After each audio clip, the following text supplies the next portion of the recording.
इस वक्त लखनऊ शहर से हमारे साथ जनाब अमील शमसी साहब मौजूद हैं, जो कि भारतीय जनता पार्टी से प्रदेश उपाध्यक्ष हैं। आइए इनसे जानते हैं, ये जो सरकार ने हलाल वाले मुद्दे पे रोक लगा रखी है, उस पे इनका क्या कहना है। जनाब। सबसे पहले मैं आपको ये बताना चाहता हूँ कि सरकार ने क्या रोक लगाई है, इस पर थोड़ा सा ध्यान देने की बात जी। है। मैं ये पूछना चाहता हूँ उन तथाकथित एनजीओ से जो हलाल और नॉन हलाल का सर्टिफिकेट बांटते फिरते थे। मैं ये पूछना चाहता हूँ कि उन्हें ये सर्टिफिकेट देने का सर्टिफिकेट किसने दिया? वो किस आधार पर इस बात को वो करते हैं कि साहब ये प्रोडक्ट हलाल है, ये प्रोडक्ट हलाल नहीं है? इसकी तो बहुत बड़ी साजिश हो सकती है मुसलमानों के साथ भी, खासतौर से उनसे कि जो देखिए हलाल जो होता है वो सिर्फ नॉनवेज प्रोडक्ट्स में होता है। मैंने कई चीज़ों में देखा, मुझे बहुत हैरत हुई कि जो टूथपेस्ट है उस पे भी जो है वो ग्रीन डॉट होता है या रेड डॉट होता है। ग्रीन डॉट होता है कि मतलब उसमें कोई भी नॉनवेज चीज़ नहीं मिलाई गई है, और रेड डॉट का मतलब होता है इसमें कुछ नॉनवेज चीज़ें मिली हैं, जिससे ताकि जो कोई नॉनवेज से परहेज करने वाले हैं वो अपना परहेज कर ले। उसमें हलाल और हराम डालने का क्या औचित्य बनता है? मैंने देखा आटे की बोरी, आशीर्वाद आटे की बोरी पर मैंने देखा उसके ऊपर ग्रीन कलर भी का डॉट भी बना है और हलाल भी लिखा हुआ है। तो ये क्या तरीका है और ये क्या साजिश है? ये बड़ी हैरानी की बात है और ये जांच का विषय है। इस तरह के सर्टिफिकेट बांटने का काम जो एनजीओस कर रही थी, वो सिर्फ और सिर्फ कंपनीज को ब्लैकमेल करके मुसलमानों के और भारतीय नागरिकों के जज्बातों के साथ खिलवाड़ करने का काम कर रही थी। वो खुद अनसर्टिफाइड है ऐसे सर्टिफिकेट को देने के लिए।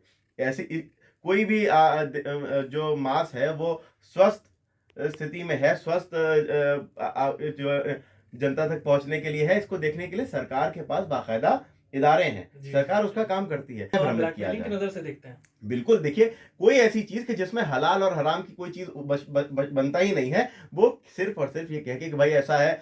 मैं इस चीज का आरोप, देखिए बिल्कुल ये मेरा व्यक्तिगत कहना है, लेकिन ये एक जांच का विषय है कि ऐसा होता है कि नहीं। एक आटे की बोरी के ऊपर आपको हलाल या हराम लिखने की क्या जरूरत है? आटे में कौन नॉनवेज चीजें मिला करके बेचता है? किस आटे में जो है वो किसी जानवर की चर्बी मिली होती है? किस आटे में जो है वो क्या नाम है, कोई ऐसा वो मिला होता है जो किसी जानवर का हो? आटा तो नॉर्मल, उससे ज्यादा प्राकृतिक चीज क्या है? आप उस पे हलाल और हराम की अगर बात कर रहे हैं तो ये आपके ऊपर सवालिया निशान लगाता है।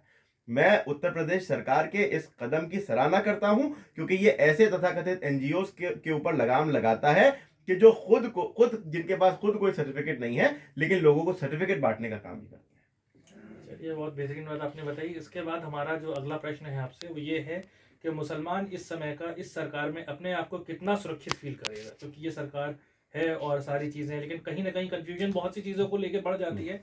तो मुसलमान अपने आप को कितना सुरक्षित इस सरकार में करेगा? इसका जवाब देने के लिए मैं चाहूंगा थोड़ा सा आप फ्लैशबैक में चलिए। 2017 से उत्तर प्रदेश में भारतीय जनता पार्टी की सरकार है। 2014 से केंद्र में भारतीय जनता पार्टी की सरकार है। इससे पहले केंद्र में 10 साल तक कांग्रेस की सरकार रही। उत्तर प्रदेश में समाजवादी पार्टी, बसपा समाजवादी पार्टी, ऐसी तथाकथित सेक्युलर दलों की सरकारें रही उत्तर प्रदेश में। लेकिन आप 2017 से पहले के रिकॉर्ड उठा करके देख लीजिए तो सैकड़ों दंगे रिकॉर्डेड हैं, जो ऑन रिकॉर्ड हैं। समाजवादी पार्टी के 5 साल के कार्यकाल में 500 से अधिक दंगे हुए। कौन उसमें परेशान हुआ? गरीब मुसलमान। कौन गरीब मुसलमान? जो रेड़ी पटरी पे दुकानें लगाते हैं। कौन गरीब मुसलमान? जो छोटी छोटी पंचर की दुकानें लगाते हैं। कौन गरीब मुसलमान? जो छोटी छोटी दुकानों पर काम करते हैं, जो रोज कमाते हैं, रोज खाते हैं। उनका नुकसान होता था दंगों से। आप भारतीय जनता पार्टी में 2014 में जब से भारत के यशस्वी प्रधानमंत्री बने नरेंद्र मोदी जी, आप बताइए कि क्या कहीं किसी एक मुसलमान के ऊपर किसी तरह का कोई भेदभाव हुआ? 2017 में जब से उत्तर प्रदेश में महाराज योगी आदित्यनाथ जी के नेतृत्व की भारतीय जनता पार्टी की सरकार बनी, क्या एक भी दंगा कहीं हुआ या किसी की हिम्मत हुई प्रदेश में दंगा करने की या लॉ एंड ऑर्डर खराब करने की? क्योंकि जब दंगे होते हैं तो वही गरीब मुसलमान परेशान होते हैं। बाहुबली भी उन्हीं गरीब मुसलमानों को परेशान करते हैं जिनके नेता बन के आते हैं। उनका नेता कौन बनाता है? ऐसे ही तथाकथित सेक्युलर दल, जो कि गरीब मुसलमानों पर ऐसे बाहुबलियों को थोप देते हैं कि देखो ये तुम्हारी जाति का था, हमने तुम्हारा नेता बना दिया, और वो उन गरीबों की जमीनें कब्जा करने का काम करते थे। आज उनको इंसाफ दिलाने का काम भारतीय जनता पार्टी की सरकार कर रही है, केंद्र की नरेंद्र मोदी जी की सरकार कर रही है, प्रदेश की महाराज योगी आदित्यनाथ जी की सरकार कर रही है। मैं ये पूछना चाहता हूं कि जो उनको न्याय दिला रहा है, मुसलमान उनके साथ सुरक्षित है, या जो मुसलमानों को लूट रहे थे मुसलमान उनके साथ सुरक्षित थे? जो मुसलमानों की जमीनों पर कब्जा कर रहे थे मुसलमान उनके साथ सुरक्षित थे, या उन जमीनों पर कब्जा करने वालों के घरों पर बुलडोजर चला रहे हैं उनके साथ सुरक्षित हैं? मैं पूछना चाहता हूं कि जो दंगे कराते थे मुसलमान उनके साथ सुरक्षित थे, या जिसने दंगे नहीं होने दिए मुसलमान उनके साथ सुरक्षित है?